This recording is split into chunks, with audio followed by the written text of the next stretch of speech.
మాజీ మంత్రి రోజా, మాజీ శాప్ చైర్మన్ బైరెడ్డి సిద్ధార్థరెడ్డిపై SAAP chairman Ravi Naidu hot comment చేశారు. వారిద్దరూ జైలుకు వెళ్లడానికి సిద్ధంగా ఉండాలని వార్నింగ్ ఇచ్చారు.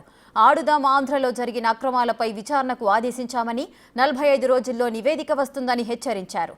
వైసీపీ నాయకులందరూ తాడేపల్లి ప్యాలెస్ ముందు పోరుబాట చేపట్టాలని అంటున్న రవినాయుడుతో మా ప్రతినిధి Shiva face to face.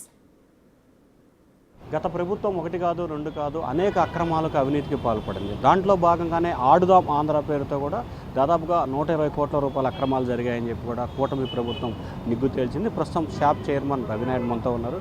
Sir, ఏంటి సార్ ఈ ఆడుదాం ఆంధ్ర పేరుతో అసలు ఏం జరిగింది గత ప్రభుత్వంలో? అధికారం కోల్పోతున్నామని తెలుసుకొని, యువత దూరం అయిపోయారని తెలుసుకొని, ఎందుకంటే గతంలో ఉద్యోగాలు లేవు, ఉపాధి లేదు, విద్యా వ్యవస్థను భ్రష్టు పట్టించారు.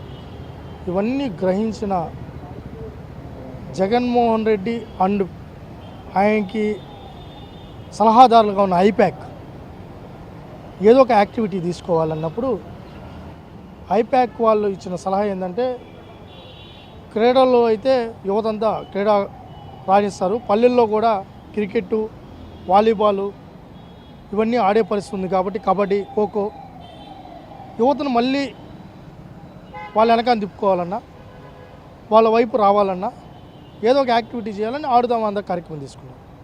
నేను స్పోర్ట్స్ అథారిటీ చైర్మన్గా బాధ్యతలు తీసుకున్న తర్వాత దీని మీద గతంలో నేను యువజన విభాగం కార్యదర్శిగా ఉన్నప్పుడు, ప్రధాన కార్యదర్శిగా ఉన్నప్పుడు నేను ఆ రోజు విమర్శించడం జరిగింది. రోజా చెప్తున్నారు నేను ఎటువంటి చేయలేదు, దమ్ముంటే అరెస్ట్ చేసుకోండి కావాలంటే అంటారు. ఎందుకో రెడీగా ఉన్నాం కదా. ఇప్పుడు మా ఎమ్మెల్యే గారు ఆదిరెడ్డి వాసన్న కూడా ఇప్పుడే ఇక్కడికి రావడం జరిగింది. మా వాసన్న కూడా అసెంబ్లీ సాక్షి చెప్పారు, అడిగారు కదా, దమ్ముంటేనా? దమ్మున్న ప్రభుత్వం, కూటమి ప్రభుత్వం ఖచ్చితంగా తప్పు చేశారని స్పష్టంగా తెలుసు కాబట్టి ఈరోజు భయపడి ఉన్నారు. ఈరోజు ఆడుదాం ఆంధ్ర విచారణ జరుగుతూ ఉంది. ఎందుకు అంత తొందరపాటు? రాత్రి వెళ్ళిపోవాలనే అంత తాపత్రయం ఉంటే పంపిస్తాం ఖచ్చితంగా. కాకపోతే మీ మాతో వ్యక్తిగత కక్షలు ఉండవు కాబట్టి చట్టం దాని ప్రకారం దాన్ని చేసుకుంది. ఎంత అవినీతి జరిగింది దీంట్లో? మీరు చెప్పిన ఈ ముగ్గురేనా, ఇంకా వేరే ఏమన్నా ఐప్యాక్ లాంటి వాళ్ళ ఇంకా ఏమైనా పాత్ర ఉందండి? సమగ్ర విచారణ చేయాల్సినవి ఉన్నాయి. ఆల్రెడీ మేము మొత్తం ఎవిడెన్స్ అన్నీ కూడా ఇచ్చేయడం జరిగింది. మా మంత్రి గారు కూడా చెప్పారు, ఎవరైతే దీంట్లో భాగస్వాములైనా అందరూ కటకటాల పాల్గొతారు.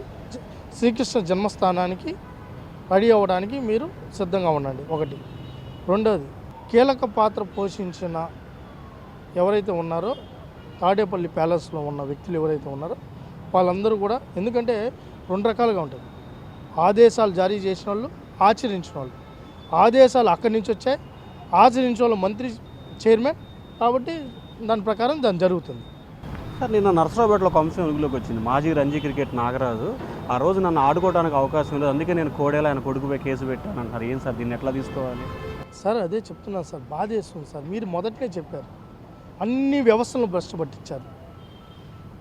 వాళ్ళ వ్యక్తిగత మేము నిజంగా వాళ్ళలాగా ఉంటే ఈ ఎరకు వాళ్ళు ఎవరు అసలు ఇప్పుడు మాట్లాడుతున్న ఏ ఒక్కరు కూడా బయట ఉండేవాళ్ళు కాదు, లోపల ఉంటారు.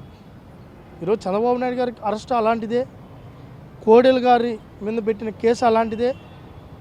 ఒకరు కాదు, కొల్లు రవీంద్ర గారైనా, అచ్చెన్నాయుడు గారైనా ఒక లెటర్ ప్యాడ్ తీసుకొని వచ్చి ఏదో సంతకం, ఏదో రికమెండేషన్ చేసి దాన్ని తీసుకుని ఆయన జైలు వేశారు.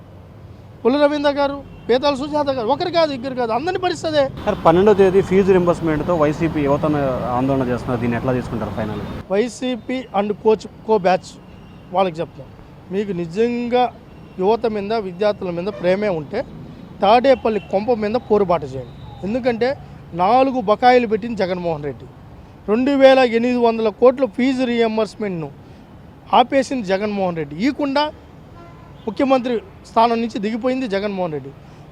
ఫెలోషిప్లు కానీ, స్కాలర్షిప్లు కానీ, అదేవిధంగా ఎస్సీ ఎస్టీ బీసీలకు అందాల్సిన ఏవైతే ఉన్నాయో ఆ బకాయిలు పెట్టి దాదాపు 6000 కోట్ల రూపాయలు బకాయిలు పెట్టింది జగన్మోహన్ రెడ్డి. సో ఇది మొత్తం మీద చూసుకుంటే 1 కాదు 2 కాదు అన్ని రకాల అక్రమాలు జరిగింది. వీటన్నిటిపై సమగ్రమైన విచారణకు ఆదేశించాం. దాదాపుగా 45 రోజుల్లో పూర్తిస్థాయి నివేదిక వస్తుంది. నివేదిక వచ్చిన తర్వాత రోజా అయినా సరే, బైరెడ్డి సిద్ధార్థరెడ్డి ఖచ్చితంగా జైలుకి వెళ్ళక తప్పదని చెప్పి రవినాయుడు అంటున్నారు.